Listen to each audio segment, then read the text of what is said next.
अस्सलाम वालेकुम दोस्तों, मैं हूं इमरान रफ़ीक। दोस्तों आज की इस वीडियो में हम बात करेंगे EOCR के सेटिंग्स के बारे में। दोस्तों EOCR में आपको तीन किस्म की सेटिंग्स देखने को मिलती है। एक होती है लोड सेटिंग, एक होती है डी टाइम सेटिंग और एक होती है ओ टाइम सेटिंग।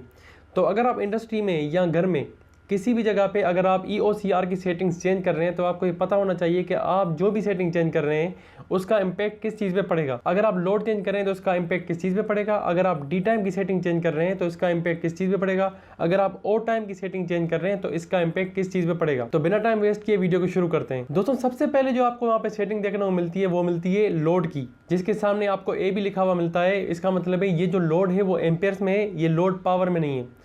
मान लीजिए आपकी इंडस्ट्री में या आपके घर में जहाँ भी आपने ये सेटअप लगाया हुआ है EOCR के साथ, तो वहाँ पे उसका जो लोड है, मोटर है या इक्विपमेंट है, जो भी उसका लोड जो है वो मान लीजिए कि 5 एम्पेयर है। तो आप EOCR में उसका जो लोड रखेंगे वो रखेंगे 5 एम्पेयर का। अब अगर किसी भी वजह से उसका जो लोड है वो 5 एम्पेयर से ज़्यादा कैरी हो रहा है, वहाँ पे जो लोड है वो 5 एम्पेयर से ज़्यादा चल रहा है, तो EOCR उसको जो है वो ओवरलोड मानेगा और उसको वहाँ पे ट्रिप करवा देगा। अगर आपकी मोटर 5 एम्पेयर की है और यहाँ पे आप 3 एम्पेयर रख रहे हैं तो वो 3 एम्पेयर को जो है वो ओवरलोड मानेगा। बेशक मोटर की रेटिंग जो है वो 5 एम्पेयर है, लेकिन आपने जब EOCR की सेटिंग जो रखी है वो 3 एम्पेयर रखी है, तो वो 3 एम्पेयर के बाद अगर वो 5 एम्पेयर चलेगा तो वो उसको ओवरलोड मानेगा और उसको ओवरलोड के हिसाब से वो उसको ट्रिप करवा देगा। दोस्तों EOCR जो है वो डिफरेंट रेंज के हिसाब से मिलती है।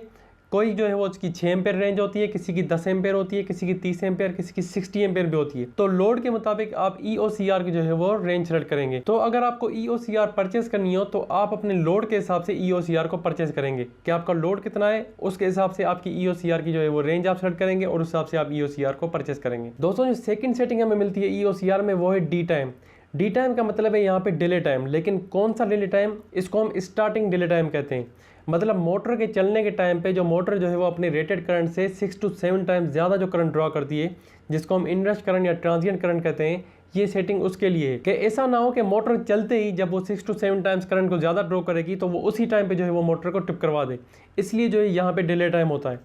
अब अगर मैं यहाँ पे 5 सेकंड रख लेता हूँ उसका डिले टाइम किसी भी मोटर का, तो 5 सेकंड तक अगर उसका करंट जो है वो अपनी रेटेड करंट से ज़्यादा चल गया, मान लीजिए कि मैंने जैसे एग्जांपल में 5 एम्पेयर ले लिया और उसकी जो सेटिंग रखी है मैंने 3 एम्पेयर रखी है, तो रिले में जब मैंने 3 एम्पेयर की सेटिंग रखी तो 3 एम्पेयर से जैसे ही वो करंट जो है वो ज़्यादा चलेगा, मान लीजिए कि यहाँ पे 5 एम्पेयर करंट चलेगा और मैंने 5 सेकंड की जो है वो डिले टाइम रखा हुआ है, तो 5 सेकंड तक स्टार्टिंग में अगर जो है वो 5 एम्पेयर या 3 एम्पेयर से कम अगर करंट आ गया तो वो उसको ट्रिप नहीं करवाएगा। लेकिन अगर 3 एम्पेयर से ज़्यादा ही रहा 5 सेकंड के बाद भी, तो वो इसको किसी भी तरीके से एबनॉर्मल मानेगा और उसको जो है वो ओवरलोड पे ट्रिप करवा देगा। अब दोस्तों यहाँ पे समझने वाली बात एक और भी है कि हर मोटर जो है, जो हर इक्विपमेंट है, वो अपना जो है वो इनरश करंट लेता है, लेकिन वो इनरश करंट जो है वो 2 या 3 सेकंड के अंदर अंदर वापस आ जाता है।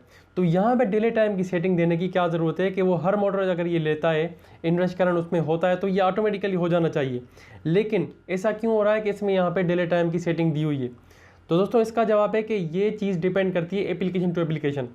कुछ एप्लीकेशन ऐसी होती हैं जो आपको जो है वो स्टार्टिंग में जो उसका पीक करंट जाता है वो कुछ टाइम के लिए रुकता है, उसके बाद जो है वो वापस आता है। तो ऐसी कंडीशन में अगर आपका जो है वो आपकी जो मोटर है वो किसी हेवी लोड को जो है वो चला रही है और आपका जो है वो पीक करंट जो है वो 5 सेकंड के बाद जाके ड्रॉ हो रहा है और अपनी रेंज में आ रहा है, तो उस कंडीशन में आप जो है वो उसका डिले टाइम 5 सेकंड रखेंगे। अगर वो 6 सेकंड चल रहा है तो आप उसकी 6 सेकंड 7 सेकंड रखेंगे। इस हिसाब जो है वो आप उसकी सेटिंग रखेंगे। और ये सेटिंग डी टाइम की जो है वो स्टार्टिंग डिले टाइम की जो सेटिंग है वो इसीलिए दी हुई है। दोस्तों तीसरी सेटिंग आती है इसमें ओ टाइम की। ओ टाइम का मतलब है ओवर टाइम डिले। अब यहाँ पे जो है वो अगर मोटर आपकी एक नॉर्मल रनिंग कंडीशन में चल रही है, यहाँ पे मैं स्टार्टिंग डिले की बात नहीं कर रहा। स्टार्टिंग डिले का मतलब था कि मोटर जो है वो स्टार्ट होते ही कितने टाइम के लिए जो है वो करंट को बेयर करे। लेकिन यहाँ पे ओ टाइम का मतलब है कि अगर मोटर जो है वो अपनी नॉर्मल रनिंग कंडीशन में चल रही है और चलते हुए में अगर उसका जो है वो लोड बढ़ जाता है, मान लीजिए अगर आपकी जो है वो मोटर 5 एम्पेयर की थी और हमने रिले में 5 एम्पेयर रखा हुआ है, मोटर आपकी 6 एम्पेयर ड्रा कर रही है, तो कितना टाइम रनिंग कंडीशन में अगर वो 5 एम्पेयर या 3 एम्पेयर 4 एम्पेयर ड्रॉ कर रही थी, अचानक से वो 6 एम्पेयर ड्रॉ कर रही है, तो कितना टाइम उस 6 एम्पेयर को मोटर जो है रिले जो है वो बर्दाश्त करे, या उतना टाइम के बाद अगर वो बाद भी जो है वो रिले जो है वो ओवर करंट ड्रा कर रही है तो उसको जो है वो ट्रिप करवा दे। मान लीजिए यहाँ पे जो आपने सेटिंग की हुई है वो की हुई है 5 सेकंड की।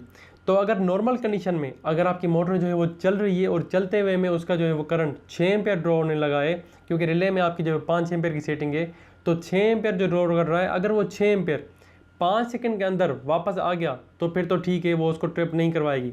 लेकिन अगर 5 सेकंड के बाद भी वो किसी भी तरीके से वो एबनॉर्मल करंट अगर वो 6 एम्पेयर चल रहा है तो वो उसको एबनॉर्मल मानेगी और उसको ट्रिप करवा देगी। तो दोस्तों सबसे पहले जो सेटिंग थी वो थी लोड की, कि कितने एम्पेयर अगर मोटर ड्रॉ कर रही है तो हम उसको बर्दाश्त कर लें।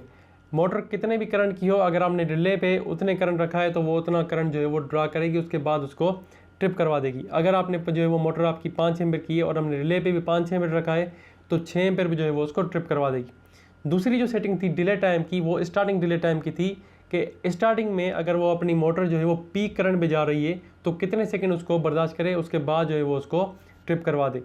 तो वो मोटर जो है वो उतने सेकंड उसको बेयर करेगी कि भाई ये स्टार्टिंग में जो है वो करंट ओवर ले रही है, कोई मसला नहीं है।